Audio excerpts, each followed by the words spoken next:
The bank teller looked at her screen for a long time, too long. Margaret stood at the counter with her checkbook open, the pen poised above a blank cheque made out to the electric company.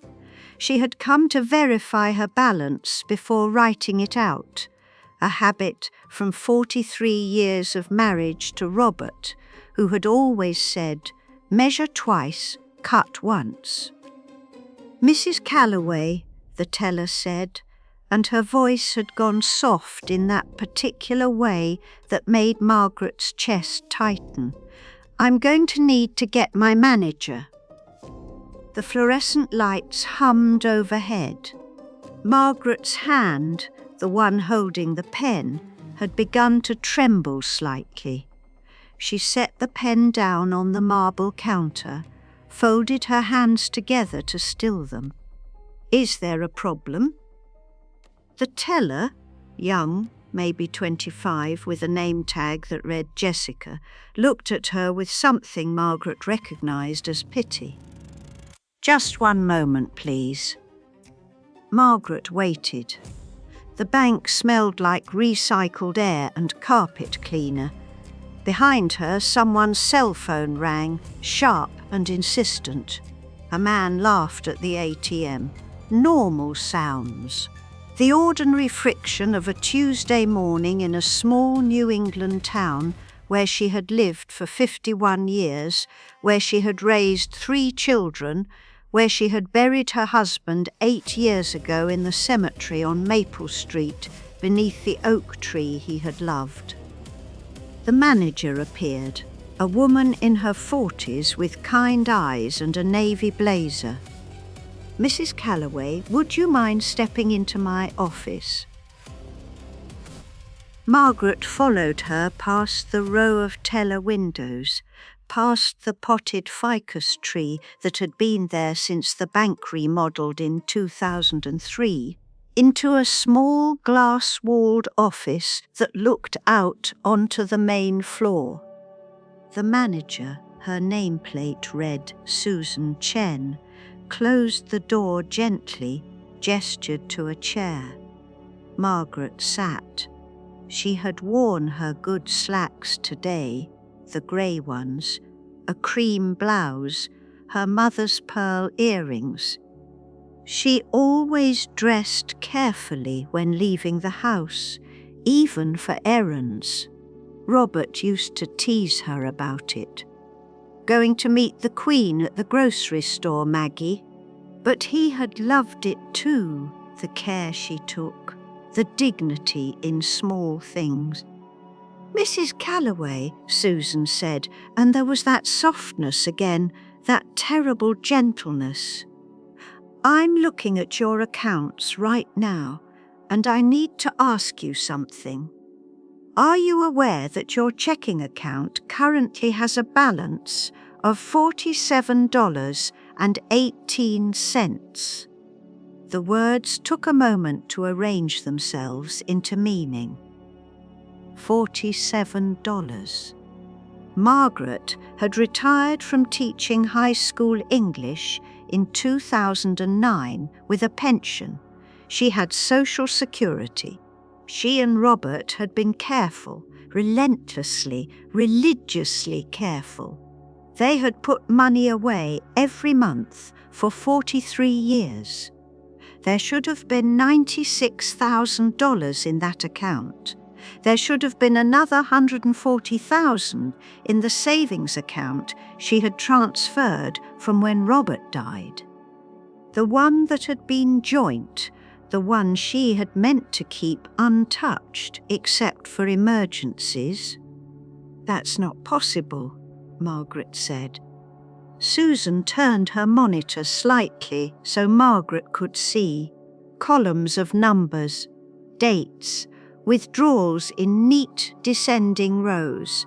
15,000 on March 3rd, 20,000 on March 18th, 35,000 on April 2nd.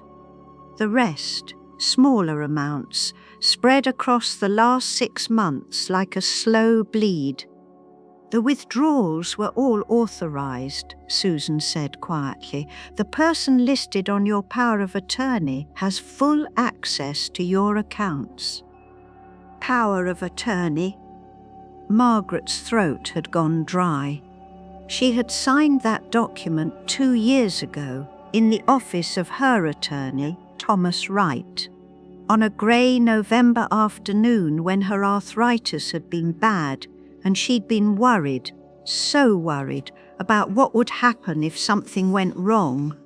If she fell, if she had a stroke like Robert, if she needed someone to pay her bills, to manage things. Her oldest son, David, had been so helpful then, so concerned. Mum, you need someone you can trust. Let me take care of this for you. You've done enough. She had trusted him. She had signed the paper with her careful signature, Margaret Elizabeth Callaway, and she had felt relieved, taken care of, safe. The room was very quiet. Who has access? Margaret asked, though she already knew. Susan hesitated. Your son, David Callaway.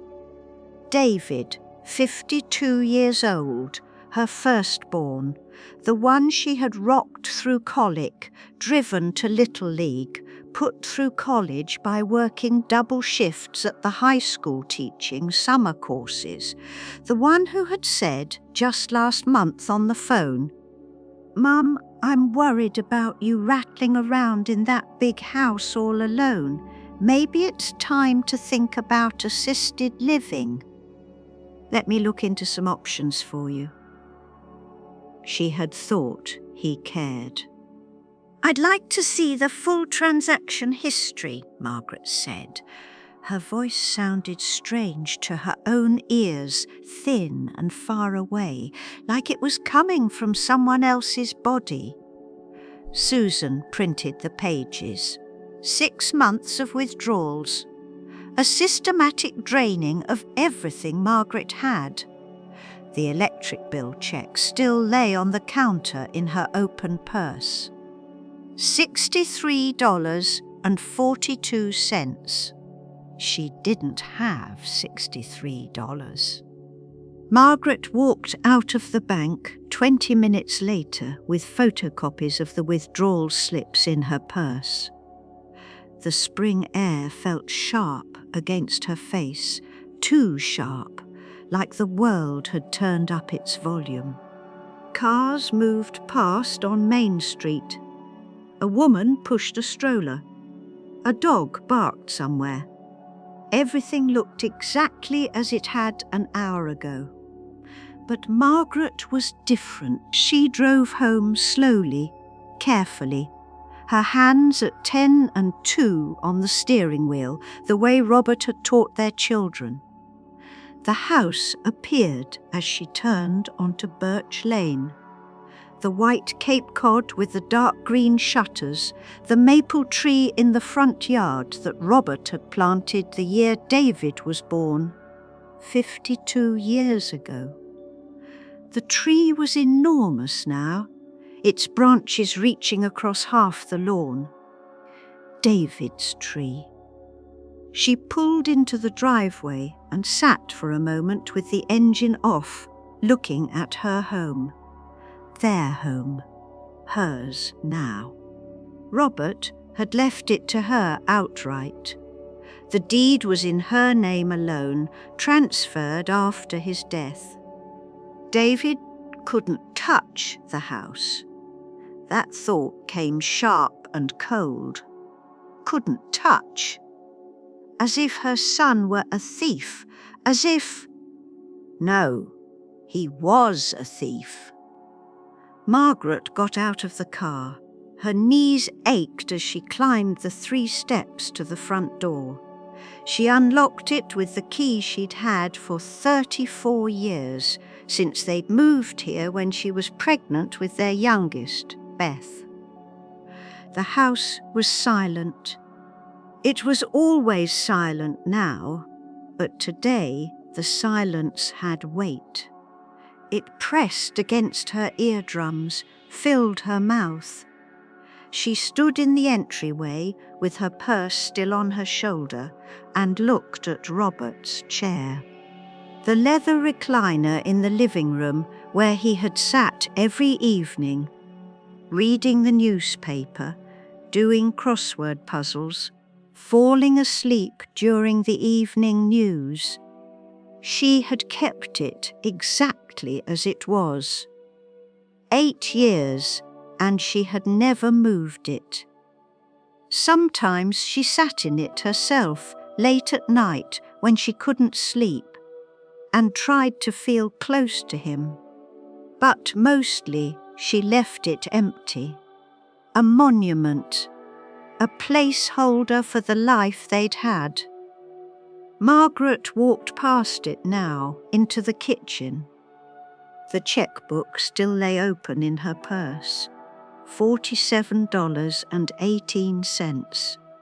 She sat down at the kitchen table, the same oak table where they'd eaten breakfast for 34 years, where she'd helped the children with homework, where Robert had told her about the cancer, where she'd signed the power of attorney document David had brought her 2 years ago with coffee and pastries from the bakery she liked, saying, "Mum, I just want to make sure you're protected." Protected? Margaret picked up the phone. She dialed David's number. He answered on the 3rd ring. "Mum, everything okay?" His voice sounded normal, cheerful even. The voice of her son who called her every Sunday, who brought his family for Thanksgiving, who had hugged her at Robert's funeral and said, "We'll get through this together." "David," she said, "I went to the bank today." A pause, brief, barely a heartbeat, but she heard it. "Oh," he said, "something wrong with your account?" "The accounts are empty." Another pause, longer this time.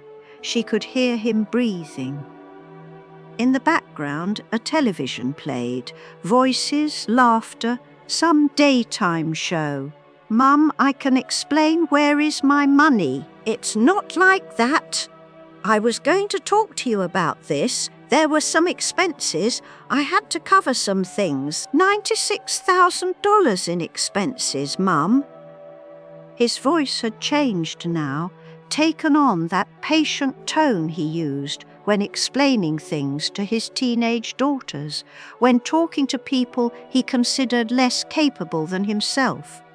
"You don't understand. There were bills. The property taxes on your house were due. The insurance. I was managing your finances like you asked me to." "I paid my property taxes in January. I paid them myself." Silence. Then there were other things. Investment opportunities. "I was trying to grow your money, not just let it sit there." "Where is it, David?" "It's complicated. Some of it's tied up in..." "Look, this isn't a conversation to have over the phone. Why don't I come over this weekend and we can sit down and go through everything?" "No." The word came out harder than she'd intended, sharper. It hung in the air between them, travelling through fibre optic cables across the 73 miles between her town and his suburb outside Boston. "Mum, I'm revoking the power of attorney. I'm going back to the bank tomorrow and removing you from my accounts." "You can't do that." His voice had gone tight now, defensive. "Those accounts need management. You can't just..." "Mum, you're 76 years old. You can't handle this stuff on your own. What if something happens? What if you have another fall like last year?" "I didn't fall. I tripped on the garden hose. You could have broken your hip. You could have... Mom, I'm trying to protect you. This is for your own good. For your own good, those words. She had heard them so many times. From David, yes, but also from the doctor who'd suggested maybe it was time to give up driving at night. From the woman at the senior centre who'd asked if she'd considered moving somewhere more manageable. From her daughter-in-law Sarah, who'd said maybe Margaret shouldn't be living alone, shouldn't be isolated. As if solitude and isolation were the same thing.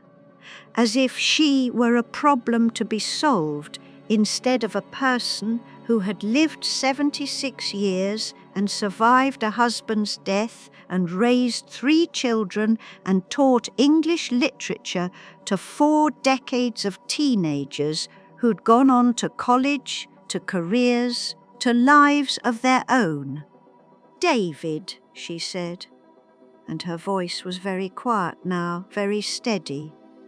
You stole from me.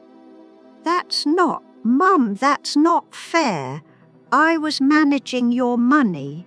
You gave me permission, and now I'm taking it back. She hung up. Her hand was shaking.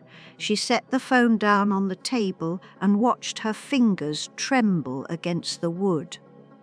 The same fingers that had held red pens and graded essays, that had changed diapers and braided hair, that had held Robert's hand in the hospital while the machines beeped, and he'd slipped away from her one shallow breath at a time.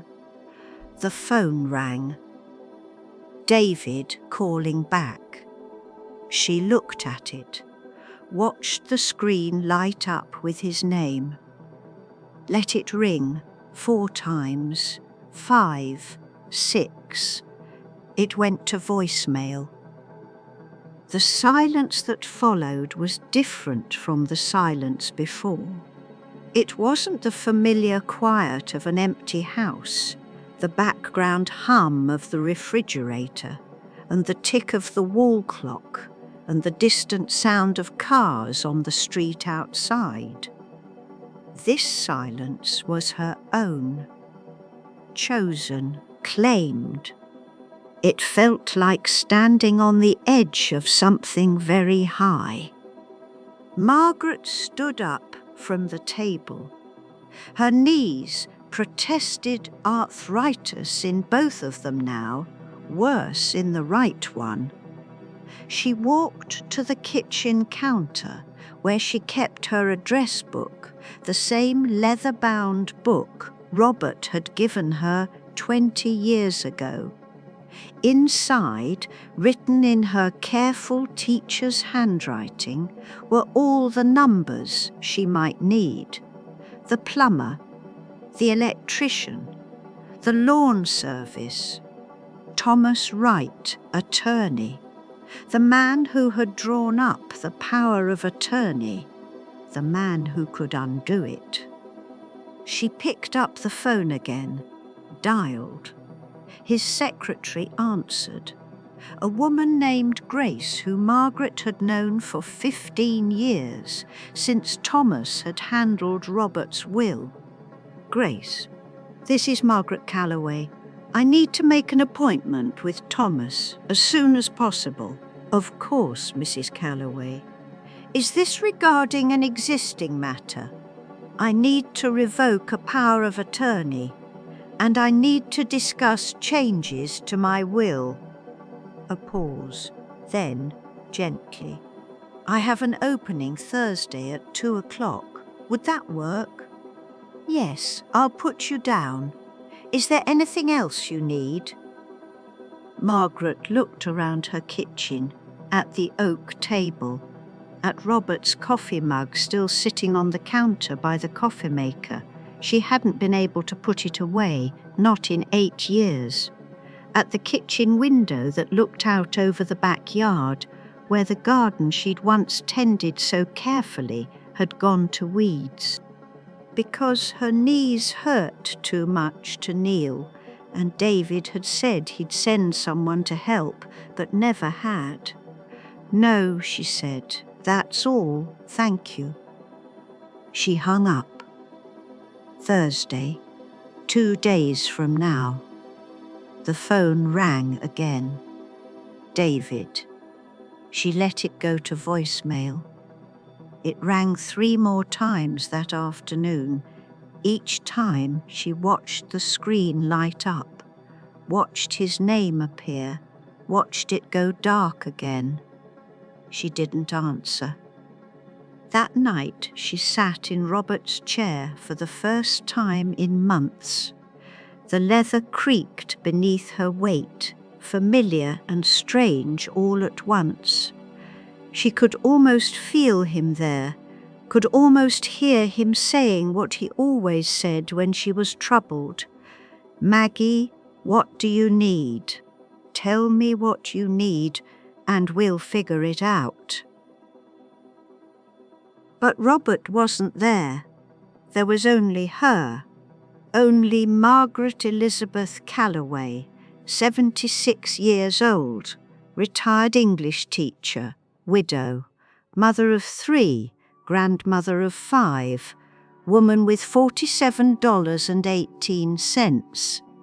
She sat in the quiet of her house and felt something shift inside her chest, something small at first, like a hairline crack in glass, the beginning of a break that would widen and spread until everything that had seemed solid revealed itself to be fragile all along. Trust, she thought. She had trusted the wrong person. But she was learning, slowly, carefully, the way she'd learned everything worth knowing in her life. Trust was not a debt owed. It was a gift, and gifts could be taken back when they were not honoured. Thursday, she thought. 2 more days. Thursday came. Margaret dressed carefully that morning, her navy skirt suit, the one she'd worn to parent-teacher conferences, to Robert's service, to anything that required dignity and composure. She put on her mother's pearl earrings, applied lipstick in a shade called Dusty Rose that she'd been wearing since 1987, looked at herself in the bathroom mirror and saw a woman who looked exactly like she always had, except for the eyes. Her eyes looked different, harder, older, tired in a way that sleep wouldn't fix. The bank appointment was at 10 o'clock. Susan Chen met her in the same glass office, but this time there was a man with her. "Someone from the legal department," he said, introducing himself as Richard something. Margaret didn't catch his last name. She was focused on the papers in front of her, the forms that Susan was explaining in careful, patient language. "To revoke the power of attorney, we'll need documentation from your attorney that the original grant has been legally withdrawn. Once we have that, we can remove David Callaway from all account access and issue you new account numbers. We'll also need you to come in and set up new passwords and security protocols." "How long will that take once we have the documentation?" "About 24 hours to process." "But, Mrs. Callaway..." Susan hesitated, then continued, "I need to tell you that whoever has power of attorney has the legal right to continue making withdrawals until the revocation is officially filed and processed. If there's any money left in the accounts, it's still accessible to him until we get that paperwork. $47.18. David had already taken everything else, but the principle remained. He still had his hands on what was hers, even if it was only $47. I understand, Margaret said. I'm seeing my attorney this afternoon. I'll have the documentation to you by tomorrow. Susan nodded. She slid another paper across the desk. This is a temporary freeze we can place on the accounts. It will prevent any further withdrawals by anyone, including yourself, until the new accounts are set up. Would you like me to do that? Yes. The word came quickly, firmly. Susan made a notation on her computer, clicked, typed, done. The accounts are frozen as of this moment. Margaret felt something loosen in her chest. Not relief exactly, something smaller. The sense of having stopped the bleeding, even if the wound was still there. She left the bank at 10:45. The sun was bright, unseasonably warm for April in New Hampshire. People were out walking, enjoying the weather. A young mother pushed twins in a double stroller. An old man, older than Margaret, sat on the bench outside the pharmacy, feeding pigeons from a paper bag. Margaret walked to her car. The attorney's office was on the other side of town, in one of the old colonial houses that had been converted to professional use. Thomas Wright had practiced law there for 38 years. He'd handled Robert's estate. He'd drawn up the power of attorney that Margaret now needed to undo. Grace, the secretary, smiled when Margaret entered. "Mrs. Callaway, go right in. Thomas is ready for you." Thomas stood when she entered his office. He was 73 years younger than Robert would have been, with white hair and reading glasses perched on his nose. He'd been Robert's friend. He'd cried at the funeral. "Margaret," he said, and his voice was gentle. "Grace said you needed to discuss the power of attorney. I need to revoke it." "All right," he gestured to the chair across from his desk. "Can you tell me why?" She sat, opened her purse, took out the bank statements Susan had printed for her, the long columns of withdrawals, the systematic draining of her accounts. Thomas read them in silence. When he looked up, his face had gone very still. "David did this?" "Yes." "And you didn't authorize these withdrawals?" "No." Thomas set the papers down carefully, as if they might burn his fingers. "Margaret, this is theft. You could file charges. You could." "I don't want to file charges." The words surprised her, even as she said them. She'd been thinking about this for 2 days, turning it over in her mind like a stone in her hand, examining it from every angle. David had stolen from her. That was a fact, clear and undeniable. She could call the police. She could press charges. She could see her son arrested, prosecuted, possibly imprisoned. And the thought made her sick. Not because she didn't want justice, not because she didn't believe he deserved consequences, but because she was 76 years old and she didn't want to spend whatever time she had left in courtrooms and depositions and family warfare that would poison everything and everyone she loved. She wanted her money back, yes, but more than that, she wanted her life back, her peace, her dignity. "I want to revoke the power of attorney," she said again. "I want to remove David from my will. I want to set up a trust for my granddaughter Emma, David's oldest daughter. She's 16 now, so that she has something for college, for her future, something David can't touch. And I want to make sure my house goes into that trust as well, so it's protected." Thomas was quiet for a long moment.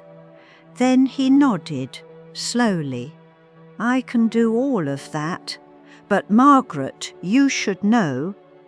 David could contest the will changes. He could argue that you're not of sound mind, that someone influenced you. Let him try. The words came out hard, certain. Thomas looked at her, really looked at her, and whatever he saw in her face made him nod again. "All right," he said. "Let's get started." They worked through the afternoon, Margaret answering questions, signing forms, watching as Thomas drafted new documents in careful legal language. The power of attorney revocation, the will amendment, the trust for Emma. At 4 o'clock, Thomas's paralegal came in with the final documents printed and collated. "Sign here," Thomas said, pointing, "and here, and initial here." Margaret signed, Margaret Elizabeth Callaway, the same signature she'd used to sign the original power of attorney, but this time it felt different, heavier, more permanent. When it was done, Thomas put copies into a manila folder and handed it to her. "I'll file the power of attorney revocation tomorrow morning. I'll send a copy to the bank and one to David. As for the will and the trust, those are effective immediately.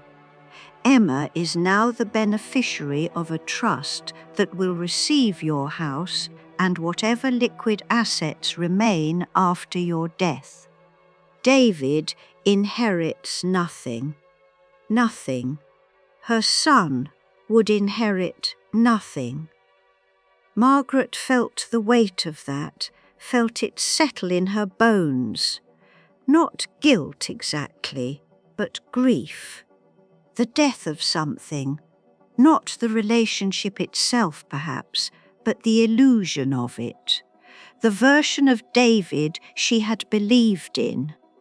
The son who cared, who wanted to help, who had her best interests at heart. That David had never existed, or maybe he had once when he was small and needed her, but that was a long time ago. "Thank you, Thomas," she said.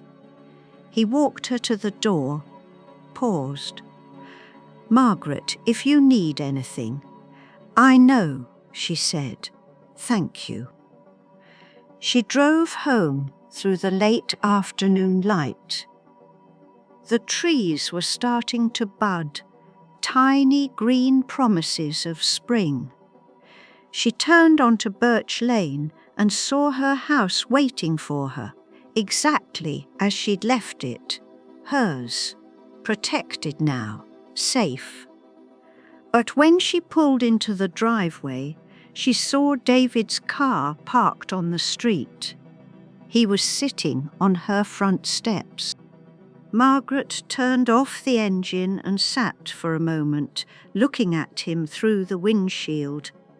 Her firstborn, 52 years old, greying at the temples like Robert had. wearing khakis and a polo shirt, his arms crossed over his chest in a posture she recognized from his teenage years. Defensive, stubborn, ready for a fight. She got out of the car. "Mom," David said, standing, "we need to talk. How did you get here?" "I drove. I left work early." "Mom, I got a call from your attorney's office. They said you revoked my power of attorney. They said you changed your will." Margaret walked past him toward the front door. "That's right. You can't do this." He followed her up the steps. "Mum, I know you're upset about the money, but I can explain everything. I was investing it for you. Some of those investments haven't paid out yet, but they will. You're going to make money on this, David." She unlocked the door, turned to face him. "You took $96,000 from my accounts without telling me. That's theft." "It's not theft if I had permission. You gave me power of attorney to manage my affairs if I became incapacitated, not to drain my life savings." His face reddened. "I was trying to help you. I was trying to make sure you were taken care of. By stealing my money? It's not. God, Mum, why are you being like this? I'm your son. I've been taking care of you since Dad died. You've been taking my money since I gave you access to my accounts." He stared at her. Something shifted in his expression, the defensive anger giving way to something colder, more calculating. "Fine. You want to play it this way? Fine. But you're making a mistake. You can't manage your finances on your own. You're going to end up in some nursing home, and then what? Who's going to take care of you, Beth?" He laughed, bitter. "She lives 3,000 miles away. And Tom barely calls you once a month. I'm the one who's here. I'm the one who checks on you, who makes sure you're okay. You're the one who stole from me. I was protecting you." The words came out loud, echoing off the quiet street. A neighbour, Mrs. Patterson from 2 houses down, looked up from her garden, glanced over. David saw her, lowered his voice. "Mum, please, can we talk about this inside?" Margaret looked at him, at her son, the boy she'd rocked and read to and loved with the fierce, uncomplicated love a mother has for her firstborn. The man standing in front of her now was a stranger. "No," she said, "you can't come in." "What? I don't want you in my house right now." His face went slack with shock, then anger, sharp and sudden. "Fine, fine. But when you fall, when something happens and you need help, don't call me. Don't expect me to drop everything and come running. You've made your choice." He turned and walked to his car, jerked the door open, paused, looked back at her. "You're going to regret this," he said. Then he drove away. Margaret stood on her front step, watching his car disappear down the street. Her heart was hammering in her chest, her hands trembling. She felt sick, dizzy.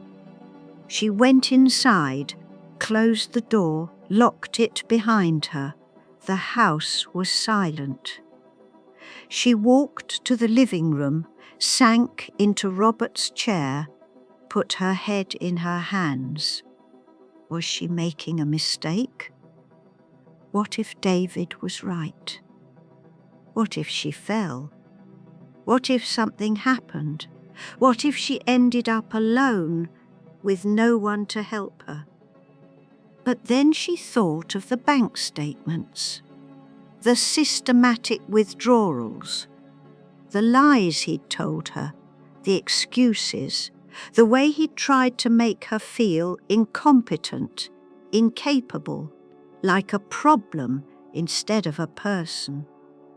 No, she wasn't making a mistake. She was protecting herself. The phone rang. She looked at the screen. David's number. She let it go to voicemail. It rang again. Again, 4 times in 20 minutes. Then it stopped. At 6 o'clock, her daughter Beth called from San Diego. "Mum, David just called me. He said you revoked his power of attorney and took him out of your will. He said you're not thinking clearly." Margaret closed her eyes. "Beth, what did he tell you?" "That you're upset about some financial decisions he made and you're overreacting. That you need family right now, not, 'Mum, what's going on?'" So Margaret told her, all of it, the empty accounts, the $96,000, David's lies, his justifications, his threats. When she finished, there was a long silence on the other end of the line. Then Beth said, very quietly, "He stole from you." "Yes." "Mum, I'm so sorry. I should have been paying more attention. I should have. It's not your fault." "Are you okay? Do you need me to come out there? I can get a flight." "No." Margaret surprised herself with how firm her voice was. "No, sweetheart. I'm all right. I'm handling it."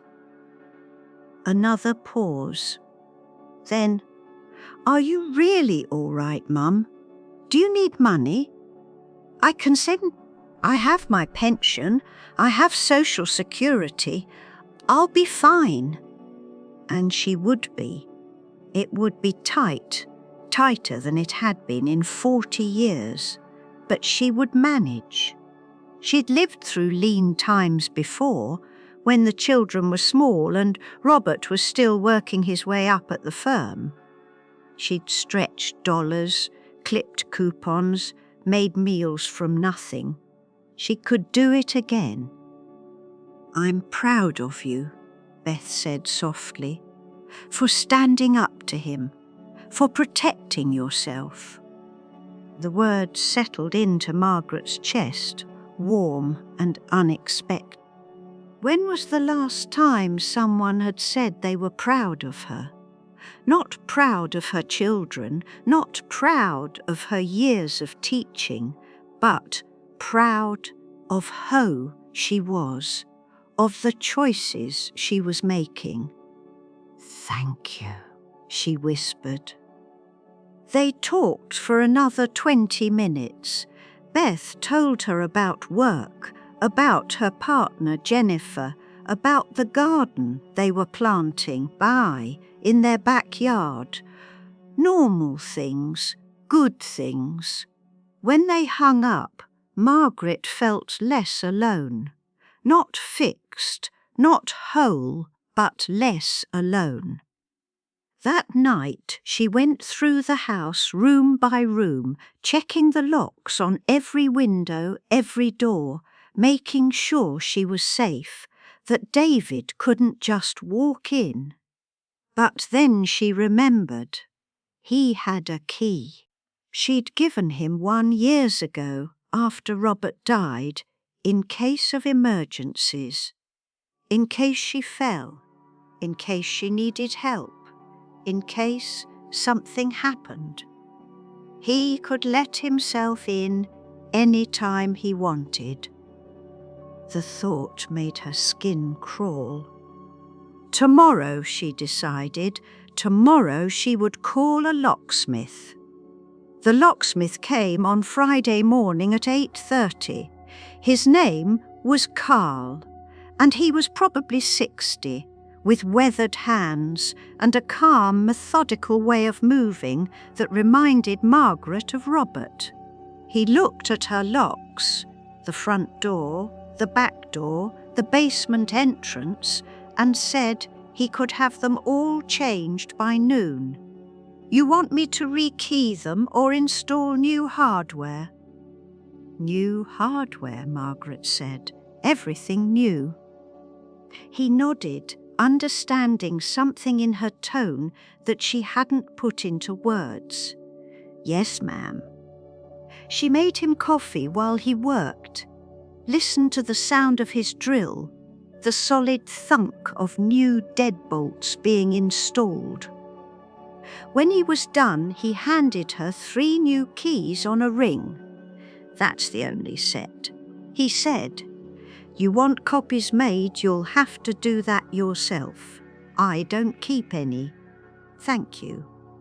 She paid him in cash $40 from the 47 she had left.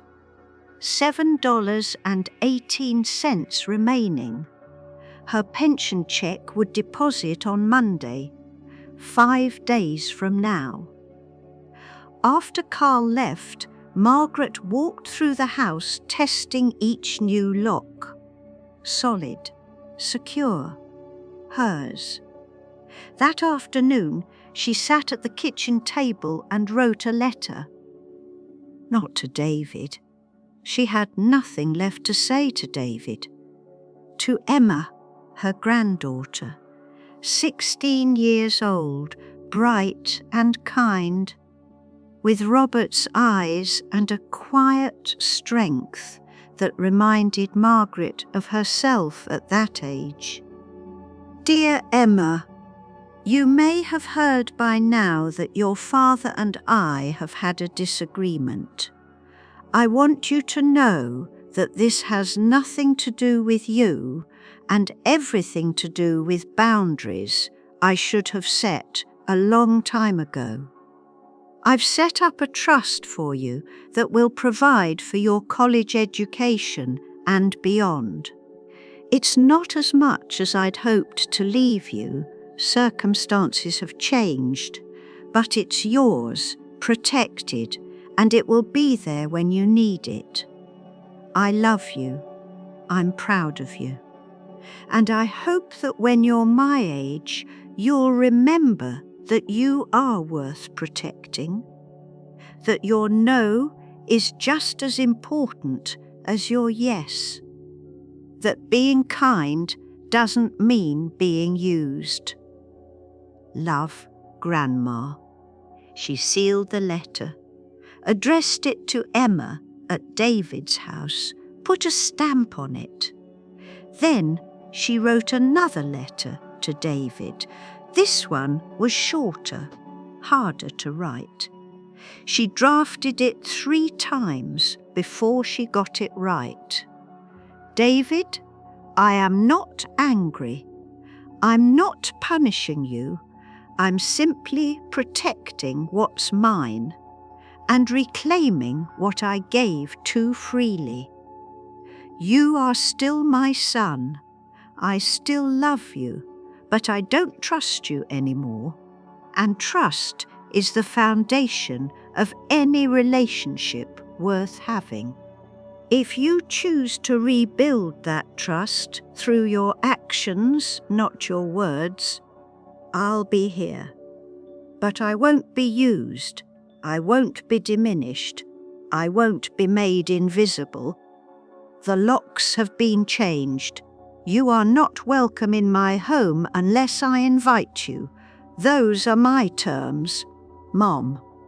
She sealed both letters, drove to the post office, mailed them. When she came home, she found her other son, Tom's wife Claire, had left a voicemail. Tom, her middle child, 48, living in Chicago, had called angry, saying Margaret was tearing the family apart and needed to forgive David. Margaret deleted the message without calling back. Beth called that evening. "Mom, Tom's been texting me. He's mad." "I know. He thinks you should give David another chance." Tom didn't have $96,000 stolen from him. I told him that. He said family is more important than money. Margaret sat in Robert's chair, looking out at the darkening street through her window. "Family is important," she said quietly. "But so is dignity. So is self-respect. I won't set myself on fire to keep anyone else warm. Not anymore." Beth was quiet for a moment, then good. Sunday, Margaret gardened. Her knees protested every movement, her back ached, but she pulled weeds from the beds Robert had built 30 years ago.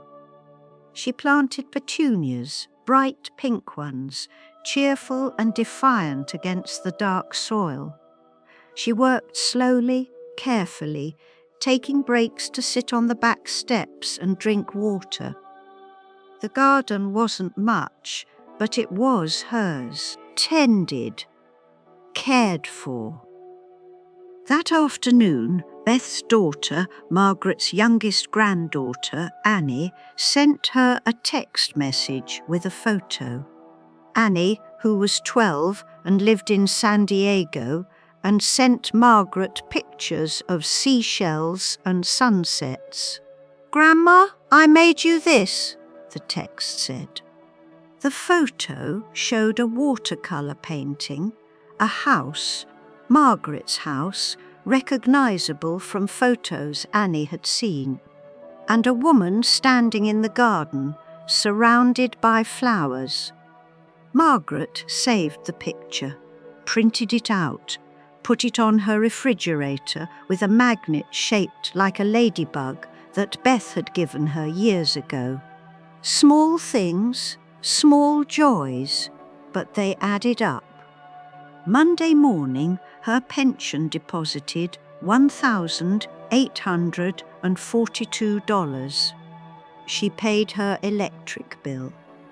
Her phone bill, bought groceries, careful with every dollar the way she used to be. It was enough. She was enough. Tuesday afternoon, a car pulled up in front of her house.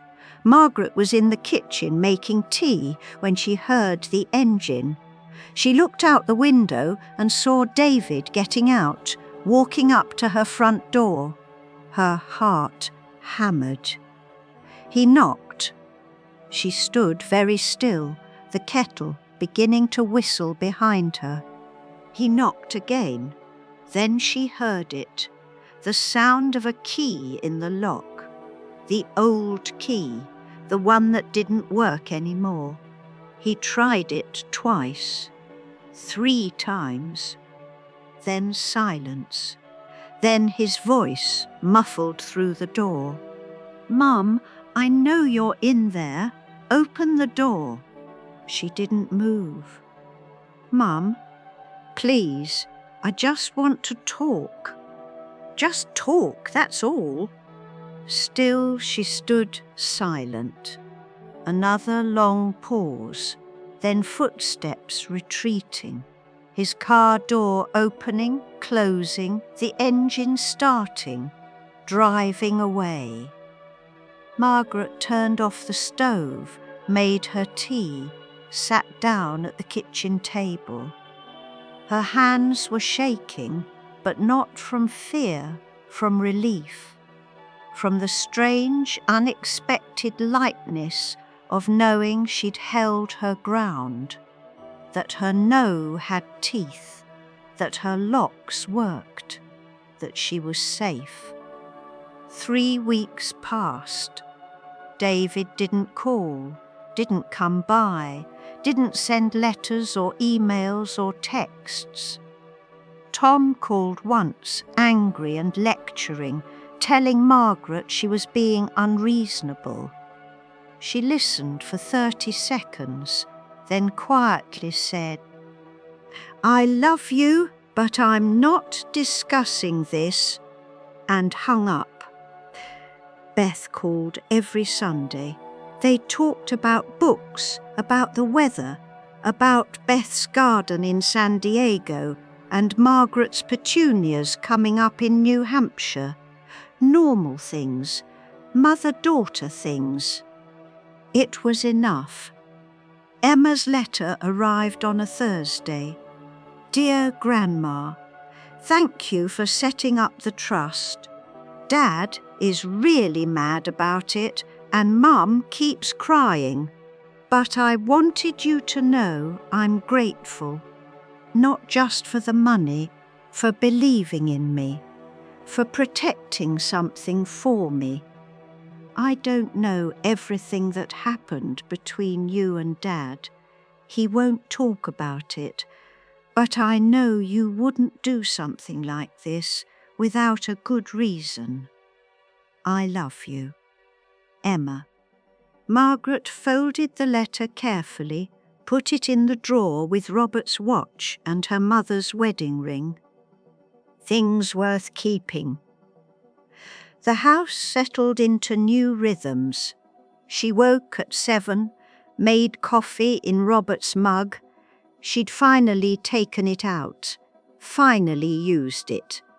And it felt right to drink from it instead of leaving it empty on the counter as a shrine.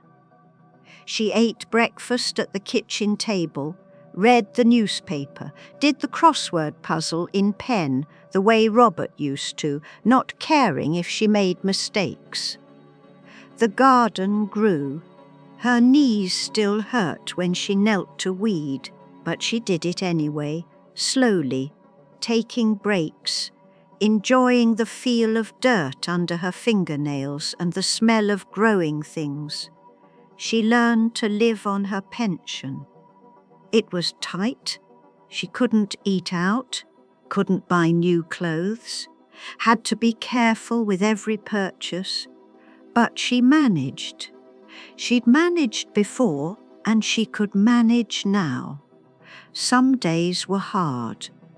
Some days she felt the weight of what she'd lost, not just the money, but the illusion, the belief that her children would take care of her, that family meant safety, that love was unconditional and permanent. But she'd gained something too. Her silence was her own now, not the silence of being ignored, of being invisible, of swallowing words to keep the peace. This silence was chosen, claimed, protected. The house on Birch Lane belonged to her and to no one else. The locks worked, the bills were paid, the garden bloomed. And Margaret Elizabeth Callaway, 76 years old, sat in her late husband's chair on a Tuesday evening in May and felt something she hadn't felt in years. Peace, not happiness. Happiness was too light a word, too easy. This was deeper, quieter. The peace that comes from knowing you've protected something worth protecting, yourself. If you're reading this and you recognize yourself, the one who always says yes, the one who swallows anger to keep the family together, the one who's been made invisible by people who say they love you, I want you to know something. Your silence isn't kindness. It's abandoning yourself. Your no isn't selfishness.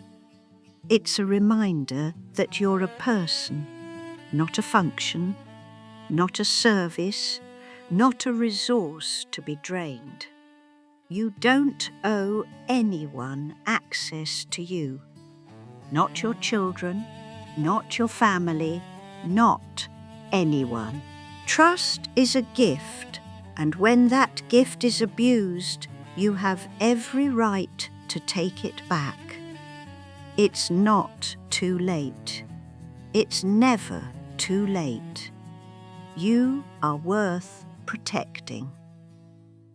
The garden is blooming now. The petunias are bright pink, defiant against the dark soil. Margaret tends them in the early morning, when the air is cool and the light is soft and the world is quiet. She kneels carefully, her knees protesting, and pulls weeds with dirt under her fingernails.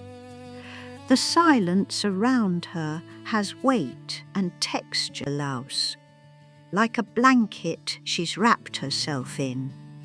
But it's her silence, her choice, her peace. And that is enough.